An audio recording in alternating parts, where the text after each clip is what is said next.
Previously on Voice of Art. It's great to have NATO here. It's the largest NATO conference ever in the history of NATO. It's tough to tell just how many arrests to expect.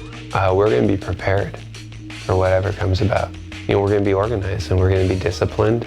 We have a message that we're going to be bringing forward, and that's how we're going to bring it forward.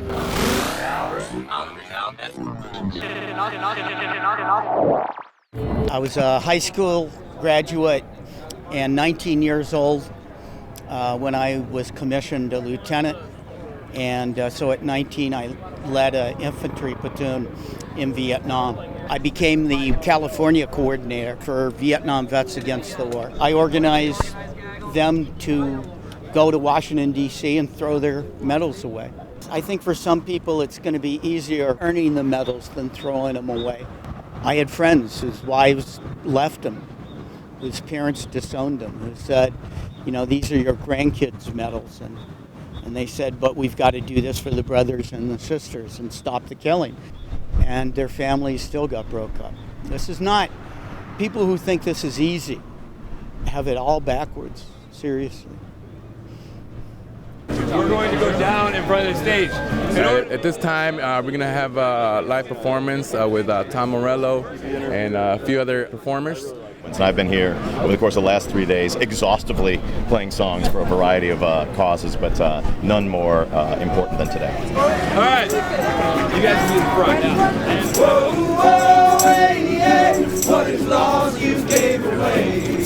Stray bullets raining on down, down, down. Stray bullets raining on down. Stray Bullets is a song I wrote for Thomas Young, who's a disabled Iraq veteran, who's a good friend of mine, and who was in Iraq for 5 days before his spine was severed by a bullet. And it's very conflicted feelings he has about what patriotism means when you've given everything for a war that you don't believe in. Whoa, whoa, hey, yeah.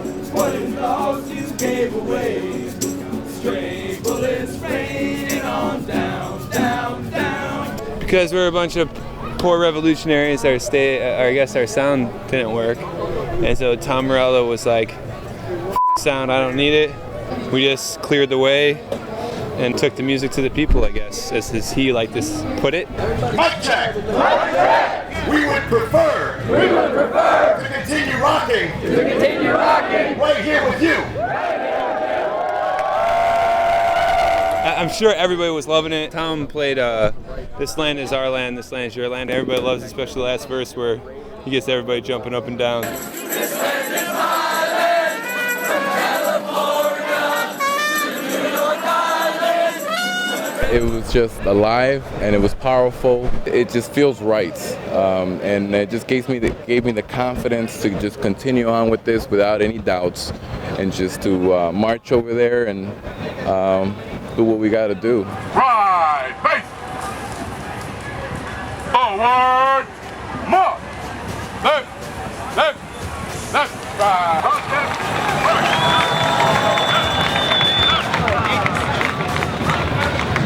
It seems like the cameras just kind of multiplied, and I was just in awe about, it was finally time. I started seeing a lot of people just trying to keep up with us or just stop and wondering, you could see the people's confusion of, why were there soldiers marching down the street? I tried to look behind me to get a clear view of how many people were behind us supporting us, and I couldn't really tell the amount of people that were there.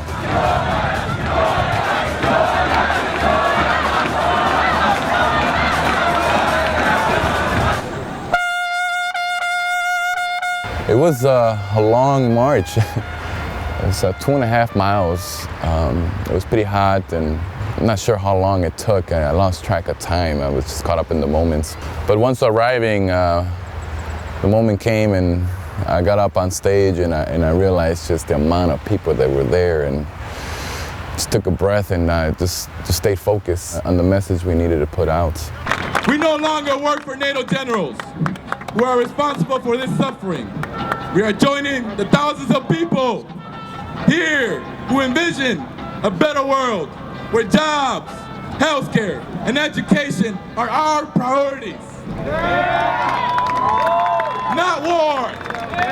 Once I gave my speech, and prepare the audience about what the soldiers, so the service members, the veterans were about to do. One by one began to give the reasons why. It became a healing process. These medals don't mean anything to me, and they can have them back.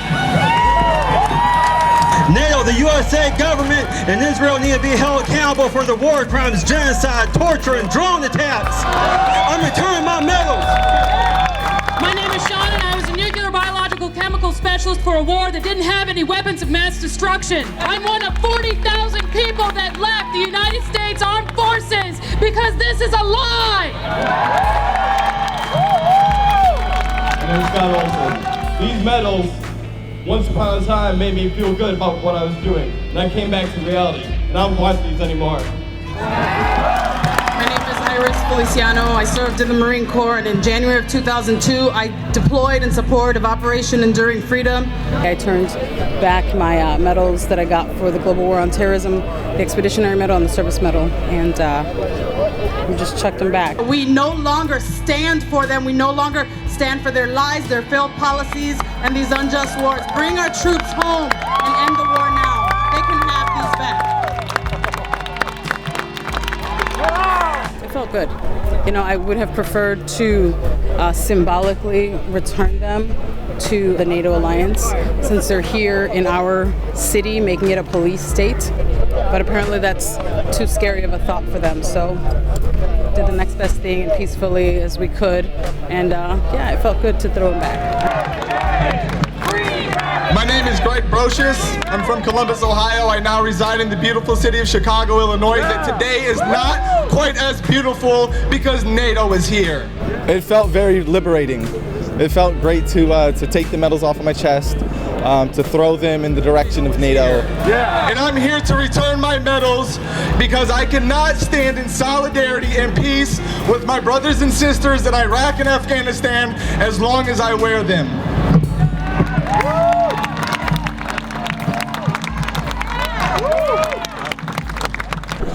I would have appreciated the same courage for them to come out and actually face us. But that lets you know who NATO is and how they are. I was a squared away soldier, and I really believed in this mission. And I learned the Army values: loyalty, duty, respect, selfless service, honor, integrity, and personal courage. I live by the Army values, and I still do. And one of the values that really stuck out to me is integrity. Do what's legally and morally right. And we failed. So there is no honor in these wars. They're just shame. And really all those medals, what represented was shame. And I don't want to carry that on my chest anymore. You know, it's like a direct emotional string to your heart. You throw something back, it hits you at the heart as soon as you pick it off. This medal right here, it's for Anthony Wagner. He died last year. And it's like taking a little piece of your heart. This medal right here, it's for the 1/3 of the women in the military that are sexually assaulted by their peers. We talk about staying up for our sisters in Afghanistan. We can't even take care of our sisters here.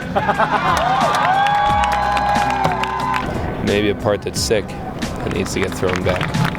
And this medal right here, it's because I'm sorry. I'm sorry to all of you. Fucking sorry. I want people that may not be with us to have this as an eye-opener so that they can see that this is something that we're serious about, that this is something that really matters to us, and that hopefully they'll be able to see the same way that we do and be able to voice their opinion and resist these wars as well. The peace movement is strong, and it's not just a bunch of hokey-dokey hippies doing, silly things and dancing in the street with, no shoes or shirt or whatever. They're real people. They're people, they're teachers, they're nurses, they're veterans that have seen what it looks like to have war. I hope people get that this is the beginning of a revolution, a moral revolution in our society, because it needs to happen. I think the other thing is organizing people, and you organize people by telling their stories, by building collective stories, and that's most powerful, and that happens in the public. And when there's so few public spaces left, It's always an act of civil disobedience or resistance.